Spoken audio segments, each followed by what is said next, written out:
तो आज हम एक इम्पॉर्टेंट टॉपिक पढ़ रहे हैं ह्यूमन हेल्थ एंड डिजीज का, जिसका नाम क्या है, कैंसर। कैंसर जो है उसको अपन मैलिग्नेंट ट्यूमर भी कहते हैं, ठीक है, क्योंकि इसमें एक ट्यूमर सा बन जाता है। ये आपको सामने दिख रहा होगा ट्यूमर। ट्यूमर यानी अनकंट्रोल्ड सेल डिवीजन ग्रुप। ऐसा ग्रुप सेल का जो लगातार डिवाइड कर रहा है उसको कहते हैं अपन ट्यूमर। क्या कहते हैं?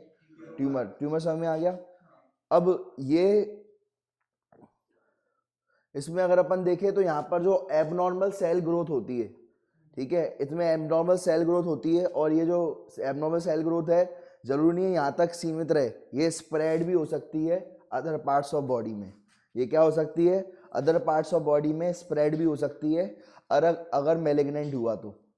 अभी मैं आपको बताऊंगा दो प्रकार के ट्यूमर होते हैं, एक होता है बेनिग्न ट्यूमर और दूसरा होता है मैलिग्नेंट ट्यूमर। बेनिग्न ट्यूमर जो होता है वो स्प्रेड नहीं होता, वो एक जगह पर ही बना रहेगा और इतना ज़्यादा डेंजरस भी नहीं होता। लेकिन जो मैलिग्नेंट ट्यूमर होता है वो पूरे शरीर में फैल जाता है। कैंसर जो आपने सुना होगा पहले यहाँ पर था, फिर वो पूरे शरीर में फैल गया, फेफड़ों में आ गया, ऐसे, तो वो बहुत खतरनाक कैंसर होता है, उसे मैलिग्नेंट जो कैंसर या मैलिग्नेंट ट्यूमर कहा जाता है। क्लियर है? ये बात समझ में आ गई। अब अगर मैं बात करूं तो सबसे ज़्यादा आपसे पूछा जाएगा, ये लाइन आया हुई क्वेश्चन है इस पर, सबसे ज़्यादा पूरे वर्ल्ड में मेजर कॉज ऑफ डेथ कौन सा है? तो आप क्या बोलोगे? Cancer. Major cause of death कौन सा है पूरे वर्ल्ड में? कैंसर। कई लोग 8 टिक करके आ जाते हैं, अब यही इसका एमसीक्यू बन करके आएगा, तो आपको याद रखना है मेजर कॉज ऑफ डेथ क्या हो जाएगा? कैंसर। कैंसर जो होता है कार्सिनोजेंस की वजह से होता है। कैंसर किसकी वजह से होता है? कार्सिनोजन। कार्सिनो यानी कैंसर और जन यानी जनरेटिंग।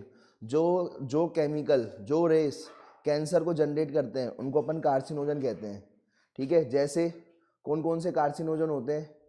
तो ये आप देखोगे, यूवी रेस कार्सिनोजन है, ठीक है, टोबैको तंबाकू लेना कार्सिनोजन है। तो ये सारी चीज़ें जो कार्सिनोजन है ये, ठीक है। और देखो,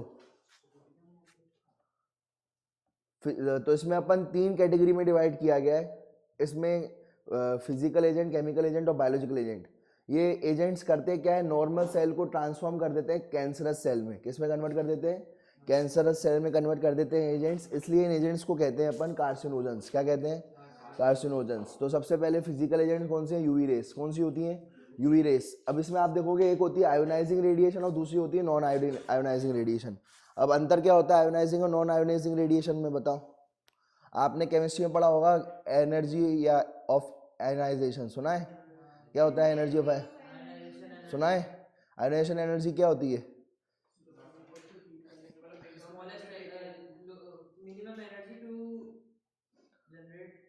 कुछ नहीं, minimum the amount of energy required to remove an electron from isolated gaseous atom, from isolate gaseous atom is called as ionization energy. मतलब इलेक्ट्रॉन निकाल देना किसी भी एटम में से, उसको कहते हैं अपन आयोनाइजेशन एनर्जी। और इलेक्ट्रॉन गेन करने पर जो एनर्जी मिलती है उसे अपन इलेक्ट्रॉन गेन एंथैल्पी कहते हैं। पढ़ा होगा ये केमिस्ट्री के अंदर, है ना। तो जब इलेक्ट्रॉन निकालता है तो उसकी एनर्जी लगती है, ठीक है। तो ये आपको याद रखना है। सबसे ज़्यादा नोबल गैसेस की एनर्जी बहुत ज़्यादा होती है आयोनाइजेशन एनर्जी, क्योंकि वो इलेक्ट्रॉनिक कन्फिगरेशन जो है वो एक्वायर करके रखते हैं फुलफिल्ड, है ना। तो कहने का मतलब ये है कि अगर आप देखोगे तो आयोनाइजिंग रेडिएशन वो होती है जो इलेक्ट्रॉन्स निकाल दें, ठीक है, किसी भी चीज़ में से, किसी भी सरफेस पर। देखो कोई भी सरफेस होगी वो एटम से तो बनी होगी, तो वो उसमें से क्या निकाल देगी? जो है आयंस निकाल देगी, या क्या इलेक्ट्रॉन्स निकाल देगी, आयंस जनरेट कर देगी, तो आयोनाइजिंग रेडिएशन हो जाएगी। एक्स रेस, गामा रेस, ये होती है आयोनाइजिंग रेडिएशन। जबकि नॉन आयोनाइजिंग रेडिएशन कौन सी होती है? UV rays. UV rays non ionizing radiation है। अरे बात समझ में? तो ये आपको याद रखना है। आयोनाइजिंग रेडिएशन है एक्स रेस और गामा रेस। केमिकल एजेंट्स कौन कौन से हैं? टोबैको, स्मोक, तंबाकू लेना और स्मोक करना, सोडियम एजाइड, ठीक है। अब आप टोबैको अलग अलग फॉर्म में होता है, आपको पता होगा, ठीक है। टोबैको के अलग अलग फॉर्म होते हैं। एक होता है स्नफ। स्नफ कहाँ यूज किया जाता है?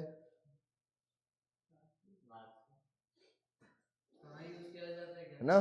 तो जो है यहाँ पर टोबैको कहाँ यूज किया जाता है? नाक के थ्रू यूज किया जाता है, ठीक है ना, नाक में इंसर्ट कर दिया जाता है, ठीक है। और दूसरा कौन सा होता है? सिगरेट, है ना। और उसके बाद तंबाकू खाना, चुइंग करना, ये सब तंबाकू के अलग अलग फॉर्म होते हैं। उन सब में निकोटीन रहता है। क्या रहता है? निकोटीन रहता है। तो दूसरा, तंबाकू लेना किसी भी फॉर्म से, सोडियम अजाइड, तीसरा methyl ethane sulphonate, methyl ethane sulphonate, methyl ethane sulphonate. ठीक है, ये सारे के तीनों कैसे हैं? केमिकल एजेंट्स हैं जो कैंसर कॉज करते हैं, केमिकल एजेंट्स हैं जो क्या कॉज करते हैं? कैंसर कॉज करते हैं। क्लियर है ये बात? यहाँ पर बायोलॉजिकल एजेंट्स कौन से होते हैं? वायरस। बायोलॉजिकल एजेंट कौन से होते हैं? कई ऐसे वायरसेस होते हैं जो एक नॉर्मल सेल को ऑन्कोजेनिक जो है वायरस कहलाते हैं, वो सेल वो क्या करते हैं? नॉर्मल सेल को किस में कन्वर्ट कर देते हैं? कैंसरस सेल में। नॉर्मल सेल को किस में कन्वर्ट कर देते हैं? कैंसरस नियोप्लास्टिक सेल में कन्वर्ट कर देते हैं। और जो कैंसरस सेल्स में कन्वर्ट कर देते हैं उन वायरस को कहते हैं अपन ऑन्कोजेनिक वायरस। वो करते कैसे हैं? वो इस तरीके से करते हैं कि हर सेल के अंदर एक जीन होती है जिसका नाम होता है प्रोटो ऑन्कोजीन। क्या होता है? Proto oncogene. हर सेल के अंदर एक जीन होती है जिसका नाम होता है प्रोटो ऑन्कोजीन। ये हर सेल में होती है। इसको एक्टिवेट कर देते हैं ये वायरस। उसको क्या कर देते हैं? एक्टिवेट कर देते हैं ये वायरस। इसलिए वो समझ में आ गया? तो और ठीक है, अब इधर देखते जाओ भाई। कहने ये आपको 2 लाइन जब इसमें आप पढ़ोगे तो आपको ये बात समझ में आ जाएगी जो बोलना चाह रहे हैं। ठीक है, ये एनसीईआरटी की लाइन है। क्या बोल रही है एनसीईआरटी की लाइन? कि जो वायरस होते हैं, वायरस का नाम ऑन्कोजेनिक वायरस, वायरस का नाम ऑन्कोजेनिक वायरस। ये जो ऑन्कोजेनिक वायरस होते हैं इनके अंदर होती है वायरल ऑन्कोजीन। कौन सी जीन होती है इनके अंदर? वायरल ऑन्कोजीन इनके अंदर होती है। और ये वायरल ऑन्कोजीन क्या करती है? प्रोटो ऑन्कोजीन को, किसको? प्रोटो ऑन्कोजीन को, ये जो इनएक्टिव रहती है उसको एक्टिवेट कर देती है। क्या कर देती है? एक्टिवेट। और जब ये एक्टिवेट हो जाएगी तो ये नॉर्मल सेल को किस में कन्वर्ट कर देगी? ये जब ये एक्टिवेट हो जाएगी तो नॉर्मल सेल को किस में कन्वर्ट कर देगी? कैंसरस सेल में। नॉर्मल सेल को किस में कन्वर्ट कर देगी? कैंसरस सेल में कन्वर्ट कर देगी। समझ में आया ये बात? क्या समझ में आया? कि वायरस के पास एक, वायरस का नाम क्या है? Oncogenic virus. वायरस का नाम क्या है? Oncogenic virus. वायरस के अंदर एक जीन है जिसका नाम क्या है? Viral oncogene. ठीक है, वायरल ऑन्कोजीन है। ये वायरल ऑन्कोजीन किस में जाती है? वायरल ऑन्कोजीन जो होती है वो किस में इंसर्ट की जाती है? सेल के अंदर। किसके अंदर इंसर्ट की जाती है? सेल के अंदर। सेल के अंदर ऑलरेडी प्रोटो ऑन्कोजीन या फिर seller oncogene. Proto oncogene CONC, या 3 नाम है, CONC, प्रोटो ऑन्कोजीन। ठीक है, ये जो जीन होगी ये सेल में होगी। ये सेल की जीन को क्या कर दिया जाएगा? एक्टिवेट कर दिया जाएगा। और नॉर्मल सेल को किस में कन्वर्ट कर दिया जाएगा? कैंसरस सेल में। तो आपसे पूछा जाएगा कौन सी ऐसी जीन है जो वायरस के अंदर मौजूद है? तो आप बोलोगे ऑन्कोजीन। कौन सी? ऑन्कोजीन। कौन सी ऐसी जीन है जो सेल के अंदर मौजूद है? सेलर ऑन्कोजीन, CONC और प्रोटो ऑन्कोजीन। कौन सी ऐसी जीन है जो डाली जाती है, ठीक है, वायरस द्वारा? तो आप बोलोगे वायरल ऑन्कोजीन। किसके अंदर डाली जाती है? सेल के अंदर डाली जाती है। और सेल के अंदर हमेशा कौन सी मौजूद होती है? Proto oncogene. ठीक है, क्लियर है ये बात? तो ये आपको याद रखना है भाई। कहने का मतलब ये है, अगर आप इसको शॉर्ट में देखोगे यहाँ पर, तो यहाँ पर जो है एक वायरस है। वायरस के अंदर जो है जीन है जिसका नाम क्या है? बोलो, वायरस का नाम क्या है पहले तो ये बताओ? Oncogenic virus. क्या नाम है? Oncogenic virus. इसके अंदर और एक जीन मौजूद है जिसका नाम क्या है? Oncogene, viral oncogene. ठीक है, मैं उसको शॉर्ट में वी से दिखा रहा हूँ, वायरल ओंकोजीन। अब ये जो वायरल ओंकोजीन है, ये वायरल ओंकोजीन जो है ये किस में इंसर्ट कर देगा? ये नॉर्मल सेल के अंदर। किसके अंदर इंसर्ट कर देगा? नॉर्मल सेल के अंदर। नॉर्मल सेल के अंदर ऑलरेडी, नॉर्मल सेल के अंदर कौन सी ऑलरेडी एक जीन मौजूद है? Proto oncogene. कौन सी जीन मौजूद है? Proto oncogene. ये रही प्रोटो ऑन्कोजीन। इसको मैं दिखाता हूँ इस तरीके से, ये रही प्रोटो ऑन्कोजीन। ये दिख रही है? ये कौन सी जीन है? ये प्रोटो ऑन्कोजीन। तो इसको मैंने PONC से दिखाया हुआ है। P या फिर CONC लिख सकता हूँ इसको। ठीक है, तो इसको मैं क्या लिख सकता हूँ? CONC। क्या लिख दिया? CONC को क्या कर दिया? अब ये वायरल ऑन्कोजीन अंदर गई, कहाँ गई है, अंदर गई, और अंदर जाकर के किसको एक्टिवेट कर दिया, अंदर जाके किसको एक्टिवेट कर दिया, CONC को। CNC क्या हो गई, एक्टिवेट हो गई। CONC क्या हो गई, ये CONC एक्टिवेट हो गई। और जब CONC एक्टिवेट हो गई या PONC एक्टिवेट हो गई तो फिर क्या हुआ, ये जो नॉर्मल सेल था ये कैसा बन जाएगा, कैंसरस। कैसा हो जाएगा, कैंसरस हो जाएगा, ये आपको याद रखना है। और ये डिवाइड करता जाएगा, क्या करता जाएगा, ये डिवाइड करता जाएगा। क्लियर है। और ये ट्यूमर बना देगा, क्या बना देगा, ट्यूमर बना गया। ठीक है, क्लियर है ये बात। तो ये आपको याद रखना है, ये आपकी NCERT बोलना चाह रही है। ठीक है, देखो वायरल ऑन्कोजीन जो होती है वो किसके अंदर मौजूद होती है, ऑन्कोजेनिक वायरस के अंदर मौजूद होती है। किसके अंदर मौजूद होती है, और ये वायरल ऑन्कोजीन किस में इंसर्ट कर दी जाती है, नॉर्मल सेल के अंदर। किसके अंदर इंसर्ट कर दी जाती है, ये नॉर्मल सेल के अंदर इंसर्ट कर दी गई। और नॉर्मल सेल के अंदर जब वो जाती है तो वो किसको एक्टिवेट कर देती है, किसको एक्टिवेट कर देती है, सी ऑन्कोजीन को या प्रोटो ऑन्कोजीन को एक्टिवेट कर देती है। और जब वो एक्टिवेट हो जाएगी तो फिर क्या होगा, एक नॉर्मल सेल किस में कन्वर्ट हो जाएगा, कैंसरस सेल में। किस में कन्वर्ट हो जाएगा, कैंसरस सेल में कन्वर्ट हो जाएगा। ये आपको याद रखना है। क्लियर है, ये बात समझ में आ गई। यही बात NCERT की लाइन बोलना चाह रही। अब देखो भाई सुनो, अब होता क्या है, टाइप्स ऑफ ट्यूमर। अब यहां पर टाइप्स ऑफ ट्यूमर की बात करते हैं तो दो टाइप के ट्यूमर होते हैं। कितने टाइप के ट्यूमर होते हैं, दो टाइप के ट्यूमर होते हैं। कौन कौन से, पहला कौन सा होता है, पहला होता है आपका बेनिग्न ट्यूमर। कौन सा होता है, बेनिग्न ट्यूमर। और दूसरा कौन सा होता है, मैलिग्नेंट ट्यूमर। दूसरा कौन सा होता है, मैलिग्नेंट ट्यूमर। तो दो टाइप के ट्यूमर होते हैं, पहला बेनिग्न, दूसरा मैलिग्नेंट। ठीक है, तो अब इसको देखोगे आप तो यहां पर आपको दिख जाएगा,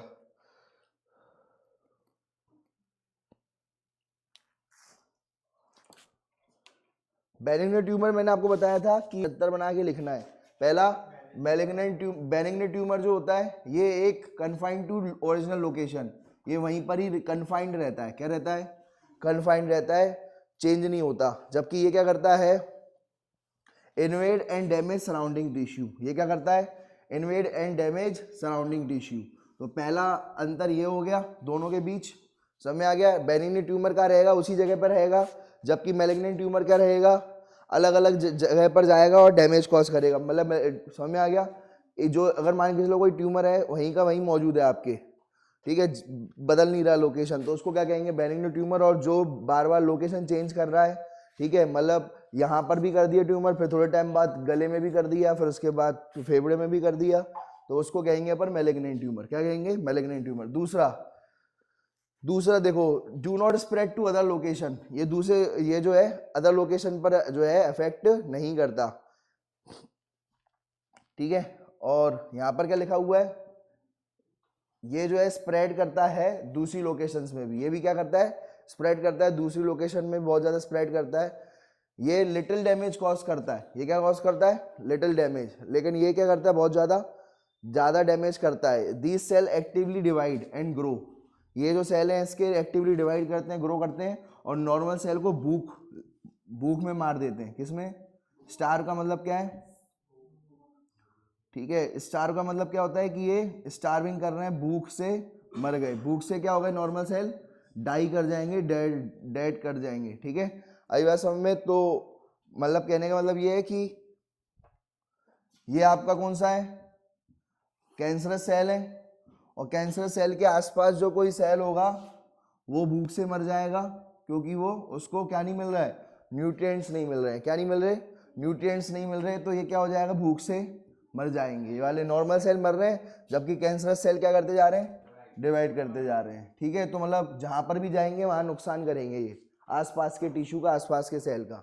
जहाँ पर भी ये कैंसर सेल जाएंगे आसपास के टिश्यू का क्या करेंगे, नाश करेंगे। क्या करेंगे भाई, नाश करेंगे। अब ये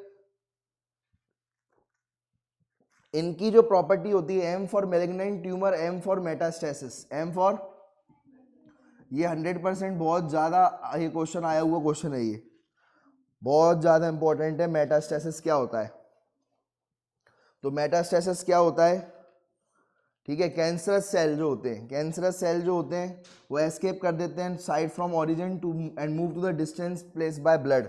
ये कहाँ मूव कर जाते हैं? डिस्टेंट प्लेस पे चले जाते हैं ब्लड के, ठीक है। तो wherever they got lodge make the normal cell cancerous, जहाँ जहाँ ये जाएंगे वहाँ नॉर्मल सेल को क्या कर देंगे? कैंसरस कर देंगे। क्या कर देंगे? नॉर्मल सेल को कैंसरस कर देंगे, ठीक है। क्लियर है ये बात? कहने का मतलब ये है कि जो इनकी जो प्रॉपर्टी है, मैलिग्नेंट ट्यूमर कौन सी प्रॉपर्टी शो करते हैं? कौन सी प्रॉपर्टी शो करते हैं? तो आप क्या बोलोगे? मेटास्टेसिस। मेटास्टेसिस में क्या होता है? मेटास्टेसिस में ये जो सेल होते हैं ये एक जगह से दूसरी जगह पहुंच जाते हैं, जैसे कि यहाँ पर हो रहा है। देखो, आपको बोले डायग्राम बनाना है तो दोनों का डायग्राम बना सकते आ सकते हो और डिफरेंस भी बना सकते हो। आप बोलोगे बेनिग्न ट्यूमर में कैप्सूल होता है, कैप्सूलेटेड होते हैं, और ये कैसे होते हैं? मैलिग्नेंट ट्यूमर क्या होते हैं? Non capsulated. कैसे होते हैं? इनके ऊपर कोई कैप्सूल नहीं लगा रहता। कैप्सूल लगने की वजह से ये ब्लड वेसल्स में, किसमें? ब्लड वेसल में नहीं जाते, ब्लड वेसल में नहीं जाते। दूसरा अंतर, जबकि मैलिग्नेंट ट्यूमर में कोई कैप्सूल नहीं है तो ये कहाँ पहुँच जाते हैं? ब्लड वेसल में आ जाते हैं। किस में आ जाते हैं? ब्लड वेसल में आ जाते हैं, और फिर ब्लड वेसल से दूसरी जगह भी पहुँच जाते हैं, ब्लड वेसल से दूसरी लोकेशन पे भी पहुँच जाते हैं। इसी प्रॉपर्टी को कहा जाता है मेटास्टेसिस। इसी प्रॉपर्टी को क्या कहा जाता है? मेटास्टेसिस। मेटास्टेसिस क्या होता है? Metastasis malignant, M for metastasis, M for malignant tumour. Metastasis malignant tumour की प्रॉपर्टी है और ये बहुत खतरनाक प्रॉपर्टी है, जिसके जरिए मैलिग्नेंट ट्यूमर जो होंगे वो एक जगह से दूसरी जगह पे पहुंच जाते हैं, लॉज हो जाते हैं with the help of blood, with the help of blood. इसलिए उसको कहा जाता है मेटास्टेसिस। क्या कहते हैं? Movement of tumour from one place to another with the help of blood is called as metastasis, and this metastasis property is shown by malignant tumor, not shown by malignant tumor or benign tumor। benign tumor ये property show नहीं करते। benign tumor वहीं के वहीं उसी location में मौजूद रहेंगे। क्लियर है ये बात? समझ में आ गई? The property of what is metastasis क्या बोलोगे?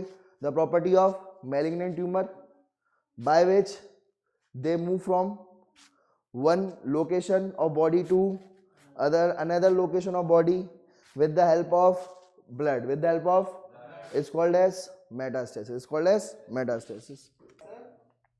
तो यहां पर अगर मैं बात करूं तो अब मैकेनिज्म क्या है, कैसे ट्रांसफॉर्मेशन होती है कैंसरस सेल में, जरा इधर देखते जाना। एक ये इंपॉर्टेंट पॉइंट है और ये आता है क्वेश्चन, कॉन्टेक्ट इनहिबिशन क्या होता है? 2 मार्क्स का क्वेश्चन है वो जो आता है। कॉन्टैक्ट इनहिबिशन क्या होती है ये पूछा जाएगा। कॉन्टैक्ट इनहिबिशन कौन शो करता है, कौन इनहिबिट करता है, इस पे क्वेश्चन आएगा। कॉन्टैक्ट इनहिबिशन कौन इनहिबिट करता है? देखो, जो नॉर्मल सेल होते हैं वो कॉन्टैक्ट इनहिबिशन प्रॉपर्टी शो करते हैं, और जो नॉर्मल सेल नहीं होते, कैंसरस सेल होते हैं, वो कॉन्टैक्ट इनहिबिशन प्रॉपर्टी को नहीं मानते। ये नॉर्मल सेल की प्रॉपर्टी है, ये लॉ एक तरीके से हर सेल को मानना होता है, और जो लॉ नहीं मान रहा वो एबनॉर्मल है। भाई सब जो लॉ है सबके लिए होता है, सबके लिए, जैसे आपको ट्रैफिक रूल्स हैं वो सबको मानना है, लेकिन जो नहीं मान रहा वो एबनॉर्मल है, उसके ऊपर फिर पेनल्टी होगी। तो ऐसा ही कुछ है कि देखो ये कॉन्टैक्ट इनहिबिशन प्रॉपर्टी, देखो नाम से समझ में आ रहा है, कॉन्टैक्ट, एक सेल है उसके साथ में जो भी कॉन्टैक्ट में है वो उसको रोकते हैं, वो उसको क्या करते हैं, ये नॉर्मल बात है और सभी को पता होगी। एक घर बीच में, एक घर है उसके साथ में 2 घर हैं जुड़े हुए हैं, 2 घर वहां पर जुड़े हुए हैं। तो आप मुझे एक बात बताओ, ये जो 2 घर होंगे, अब ये अपना कार लाया, क्या लाया, ये घर में कार आ रही है नई, अब क्या कार जो होगी वो कहाँ पार करेंगे? तो वो कह रहा है, ये कह रहा है, यार नॉर्मल सेल कह रहा है मैं एक और घर बीच में बना रहा हूं यहां पर, तुम थोड़ा साइड खिसक जाओ जरा। ऐसा हो सकता है? नहीं हो सकता। मुझे यहाँ पर अपनी कार पार्क करनी है, अंदर अपना गैराज बनाना है, दोनों अपने अपने घर साइड कर लो, ठीक है। तो ये बात ध्यान रखना, ऐसा हो सकता है क्या? नहीं। तो इसलिए नॉर्मली केस में क्या होगा, नॉर्मल केस में क्या होगा, ये वाला जो सेल है, ये वाले सेल को दोनों रोकेंगे, मना करेंगे कि ऐसा नहीं हो सकता, इनहिबिट करेंगे। क्या करेंगे? तो ये नॉर्मल है, क्या ये? तो कॉन्टैक्ट इनहिबिशन कौन शो करता है? Normal cell. क्या करते हैं? नॉर्मल सेल को शो करते हैं। और ये वाला जो सेल होगा वो इधर जगह नहीं है तो डिवाइड नहीं करेगा, डिवाइड नहीं करेगा, यानी अपना घर जो है नहीं बनाएगा, नॉर्मल सेल है। लेकिन जो होते हैं एयर देखो, लेकिन जो एबनॉर्मल सेल होते हैं, कैंसरस सेल होते हैं, अब देखना कैंसरस सेल वो कांटेक्ट इनहिबिशन को नहीं मानते। अब ये वाला बीच वाला सेल है, अब जो है उसने क्या किया, मुझे तो कार पार करना है, मुझे तो नया घर बनाना है एक और, अब मैं तेरी छत पे बना दे रहा हूँ, ये एक और नया घर तेरी छत पे, इधर ऊपर छत पे बना दे रहा हूँ। आई बात समझ में? मैं तो मानने वाला नहीं हूँ, मैं तो मानने वाला नहीं हूँ। क्लियर है? तो ये बात ध्यान रखना है, ये होते हैं एबनॉर्मल्स। क्या होते हैं ये दोनों? ये क्या होते हैं? एबनॉर्मल होते हैं। क्लियर है ये बात? अब यहां पर तो आपसे पूछा जाएगा कांटेक्ट इनहिबिशन प्रॉपर्टी कौन मानता है, तो आप बोलोगे नॉर्मल सेल का शो करते हैं प्रॉपर्टी। कांटेक्ट इनहिबिशन कौन प्रॉपर्टी शो करता है?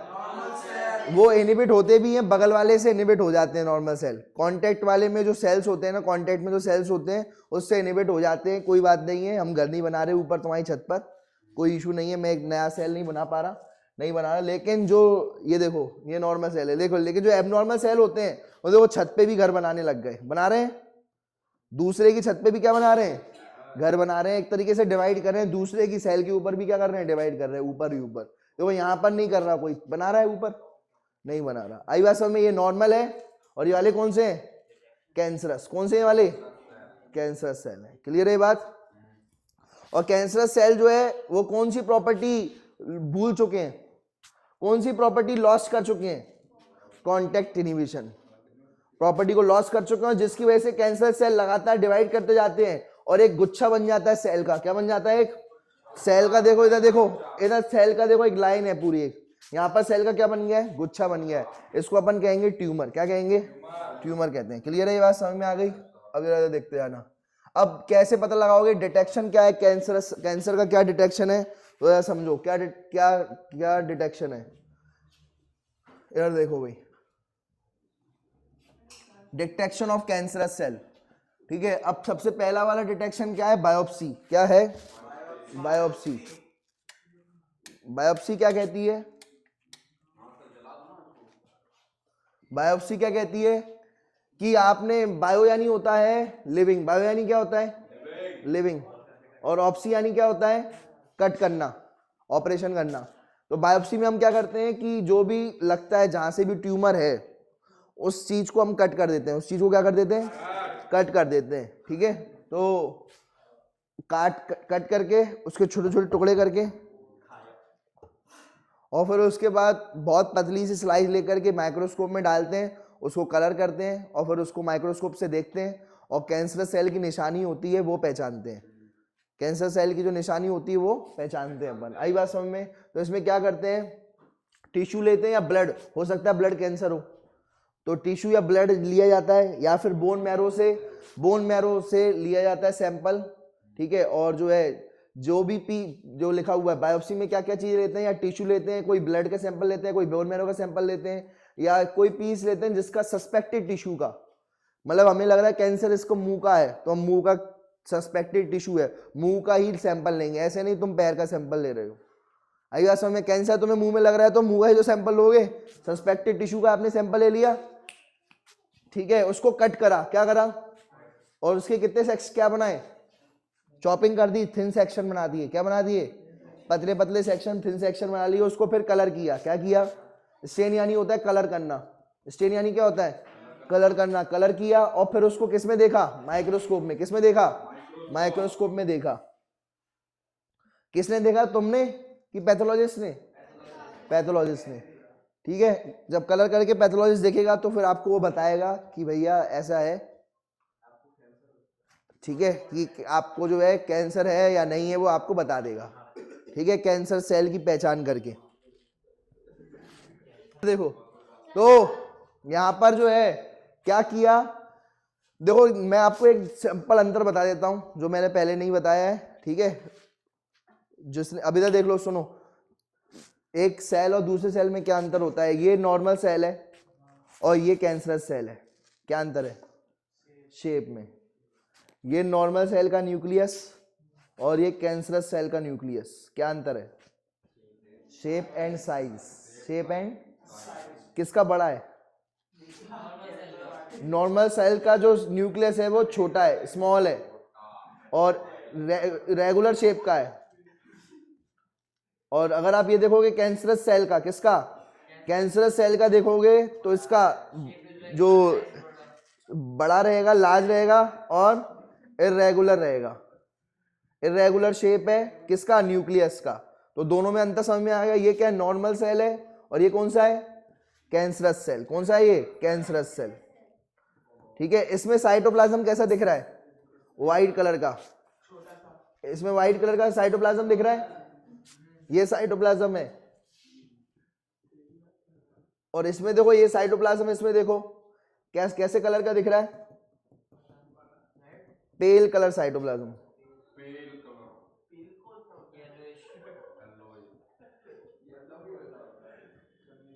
ठीक है, लाइट येलो या कलर्ड साइटोप्लाज्म लिख दो। पेल नहीं आता हो किसी को, पढ़े लिखा हो तो लिख दो कलर्ड साइटोप्लाज्म। क्या लिख रहा हूं मैं, कलर्ड साइटोप्लाज्म। इसको लिख लो, कलर्ड साइटोप्लाज्म। दूसरे एक बात और देखो, यहां पर नंबर ऑफ क्रोमोसोम जो होंगे वो ज्यादा या कम हो सकते हैं। ठीक है, fix number of chromosome, fixed number of chromosome. Chromosome number increases, chromosome number increases और डिक्रीजेस। मतलब कितने होने चाहिए, फिक्स नंबर यानी 46 होने चाहिए, तो 46 ही है। यहां पर क्रोमोसोम नंबर इंक्रीजेस और डिक्रीजेस, मतलब यहां पर जो है 46 का क्या हो सकता है, 47 या फिर 45 हो सकता है। क्लियर है, क्रोमोसोम का नंबर, इसको लिख लो। तो इधर ध्यान दो, अब सुनो। तो यहां पर ये देखो सेल का शेप देखो, नॉर्मल सेल का शेप कैसा है, रेगुलर। इसका शेप कैसा है, कैंसरस सेल का शेप कैसा है, इरेगुलर। फिर न्यूक्लियस देखो, इसका शेप कैसा है, न्यूक्लियस का स्मॉल और रेगुलर, स्मॉल और रेगुलर। जबकि इसका कैंसरस का शेप कैसा है, लार्ज है, रेगुलर। इसमें नंबर ऑफ क्रोमोसोम क्या है, फिक्स है। जितने होने चाहिए 46 होने चाहिए, तो 46 ही रहेंगे। लेकिन यहां पर 46 के जो है चेंज हो सकते हैं, नंबर इंक्रीज भी हो सकते हैं और नंबर डिक्रीज भी हो सकते हैं। क्लियर है, तो ये आपको याद रखना है एक अंतर। जब ये पैथोलॉजिस्ट देखेगा ये चीजें, तो वो आपको बता देगा कि आपको कैंसर है या नहीं है। समझ में आ गया, तो ये बात को ध्यान रखना है। हाँ ठीक है, तो ये बात आपको ध्यान रखना है। साइटोप्लाज्म का कलर से भी देख सकते हो, पर जरूरी नहीं हर बार कलर चेंज हो जाए। ठीक है, तो मेनली आप तो क्रोमोसोम और न्यूक्लियस पर रिलाय करो। ठीक है, यार देखो अब सुनो, दूसरा रेडियोग्राफी। रेडियोग्राफी क्या होता है, इसमें एक्सरे और सीटी स्कैन। एक्सरे और दूसरा कौन सा है, सीटी स्कैन। इधर इसमें रेडियोग्राफी में हम क्या करते हैं, एक तो होगा एक्सरे, सीटी स्कैन। एक्सरे में एक्सरे यूज किए जाते हैं और सीटी स्कैन में भी क्या यूज किया जाता है, एक्सरे। ठीक है, सीटी स्कैन का दूसरा नाम क्या है, कंप्यूटराइज्ड टोमोग्राफी। कंप्यूटराइज क्यों कह रहे हैं, क्योंकि यहां पर कंप्यूटर का इस्तेमाल किया जा रहा है। किसका इस्तेमाल किया जा रहा है, कंप्यूटर का इस्तेमाल किया जा रहा है। ठीक है, कंप्यूटर का इस्तेमाल। और टोमो यानी क्या होता है, टिश्यू, टिश्यू। और ग्राफी का मतलब क्या होता है, ग्राफी का मतलब क्या होता है, ठीक है, देखना। ठीक है, स्टडी करना। ठीक है, तो ये बात ध्यान रखना। अब कंप्यूटराइज मतलब कंप्यूटर की मदद से ट्यूमर को, किसको, टोमो यानी होता है ट्यूमर, ट्यूमर यानी कैंसरस सेल। ठीक है, कंप्यूटर की मदद से कैंसरस सेल को देखना, उसको क्या कहेंगे, कंप्यूटराइज ट्यूमोग्राफी। और चाहे वो सीटी स्कैन हो, चाहे वो एक्सरे हो, सब में दोनों में ही एक्सरे का इस्तेमाल होता है। चाहे आप, ठीक है, सीटी स्कैन थोड़ा बड़ा प्रोसीजर होता है, एक्सरे थोड़ा छोटा प्रोसीजर होता है, लेकिन दोनों में ही कौन सी यूज होती है, एक्सरे में भी एक्सरे का इस्तेमाल होता है और सीटी स्कैन में भी किसका इस्तेमाल होता है, एक्सरे का इस्तेमाल होता है। ठीक है, बस आपको ये बात ध्यान रखना है। ठीक है, आपका जो डिफरेंस होना चाहिए वो सीटी स्कैन और एमआरआई में अंतर होना चाहिए। सीटी स्कैन और एमआरआई में ये अंतर देखो जरा, इधर देखो, सुनो।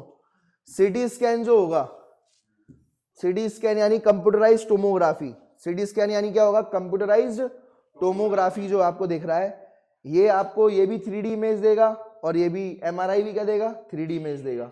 ठीक है, दोनों के दोनों क्या देंगे, 3D इमेज। देखो ये एमआरआई है और ये सीटी स्कैन है। पहले सीटी स्कैन ले लेता हूँ और फिर क्या ले रहा हूँ मैं यहाँ पर एमआरआई। पहली बात, सीटी स्कैन छोटी मशीन होती है और एमआरआई कौन सी होती है, बड़ी मशीन होती है। बड़ी मशीन कौन सी है, एमआरआई। सीटी स्कैन जो है वो सस्ते में हो जाता है, एमआरआई महंगा होता है। सीटी स्कैन जो है, लेकिन देखो ये तो हो गई डिफरेंस, क्या हो गए डिफरेंस। तीसरा डिफरेंस सुनो, सीटी स्कैन में एक्सरे यूज होता है और एमआरआई में मैग्नेटिक वेव्स यूज होती हैं। कौन सी वेव्स होती हैं, मैग्नेटिक फील्ड का इस्तेमाल होता है, मैग्नेटिक वेव्स या मैग्नेटिक फील्ड का इस्तेमाल किया जाता है। ठीक है, इसमें एक्सरे का इस्तेमाल किया जाता है, इसमें मैग्नेटिक फील्ड या रेडियो वेव्स का इस्तेमाल किया जाता है। ये हो गए अंतर। ये अब सिमिलरिटी क्या करते हैं, सिमिलरिटी ये भी सीटी स्कैन भी 3D इमेज देता है और एमआरआई भी क्या देता है, 3D इमेज देता है। ये हो गया इसका सिमिलरिटी। क्या हो गई सिमिलरिटी, बताओ पहले अंतर बताओ। सीटी स्कैन में एक्सरे यूज किया जाता है, एमआरआई में मैग्नेटिक फील्ड।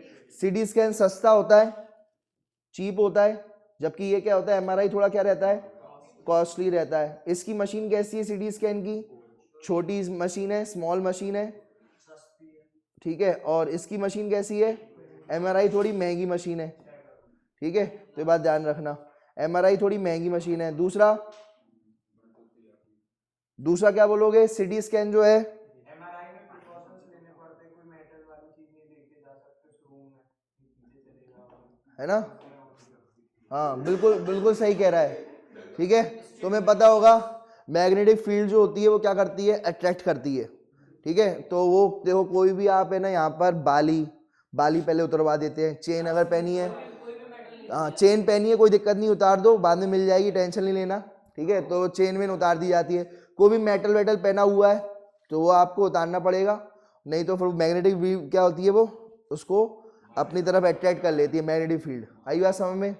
एक तो कुर्सी रखी हुई थी मेटल की और पास में एमआरआई मशीन के, तो कुर्सी को ही अंदर ले लिया और डैमेज हो गई, वो कुर्सी भी डैमेज हो गई, एमआरआई मशीन भी डैमेज हो गई।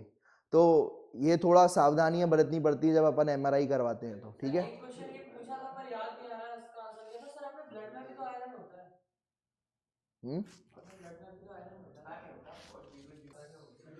है। अब इधर देखो सुनो,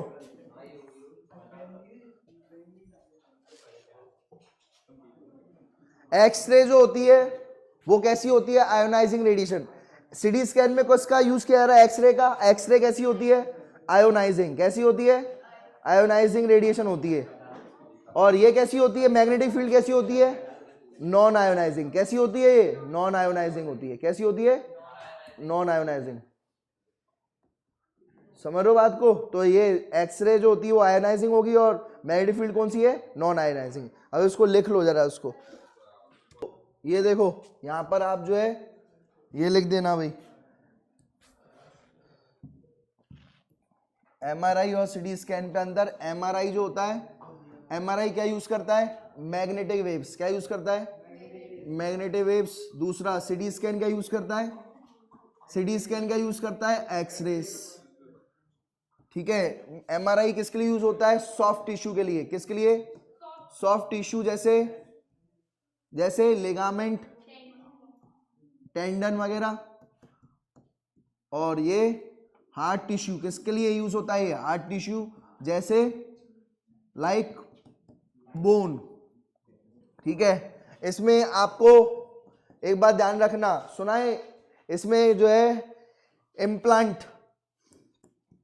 इसमें जो है एमआरआई में अपन को जो है ये सारी चीजें, इम्प्लांट जानते हो, इम्प्लांट्स यहां पर होते हैं, टीथ में इम्प्लांट होता है, जो है सोने का या जो है अलग अलग टाइटेनियम का, ठीक है, टंगस्टन का, वो मेटल डला रहता है, ठीक है, इम्प्लांट डला रहता है दांतों में, ताकि आपके जो है टीथ वहां पर जो है, वहां पर नकली टीथ दांत लगाते हैं ना, तो अपन छेद करके इम्प्लांट फंसाते हैं वहां पर।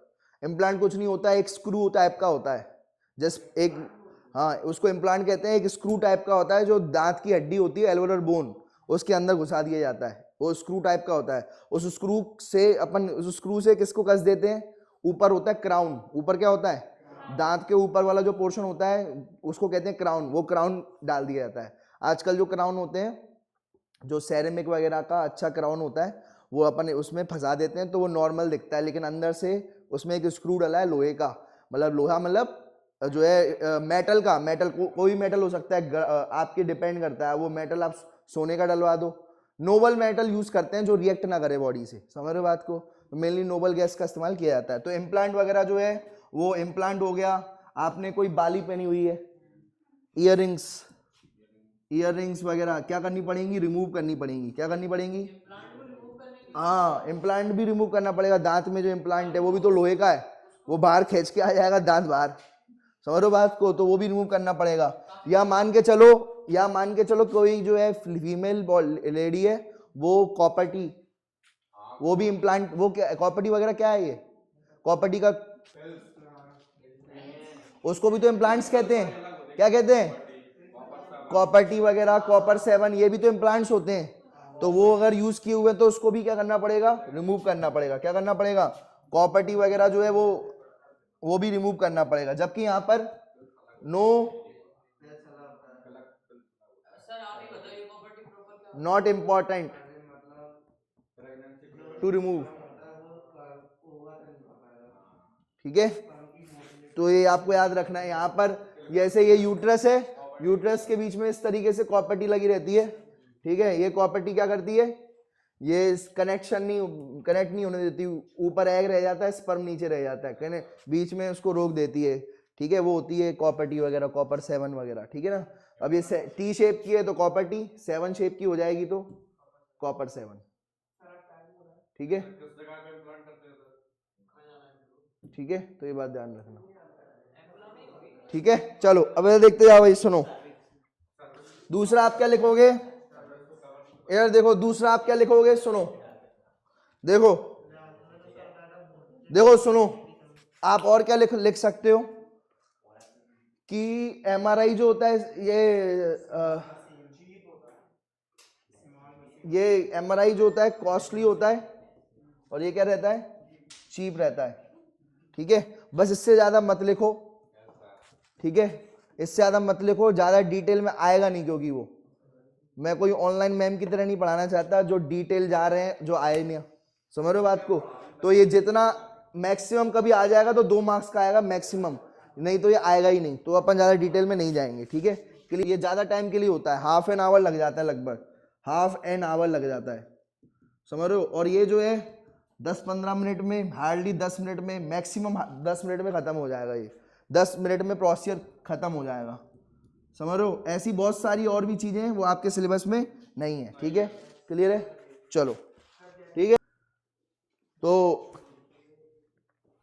Antibodies against cancer specific antigens are used for detection of certain cancer genes, ठीक है। Person is advise to prevent exposure, क्या मतलब है, हम जो है कई ऐसी एंटीबॉडीज जो होती हैं उसका इस्तेमाल करते हैं, और काय के लिए, हमें कैंसर स्पेसिफिक एंटीजन का पता होता है और वो हम उसका डिटेक्शन के लिए इस्तेमाल कर लेते हैं। और ये देखो, नहीं नहीं इसको पढ़ो क्या लिखा हुआ है।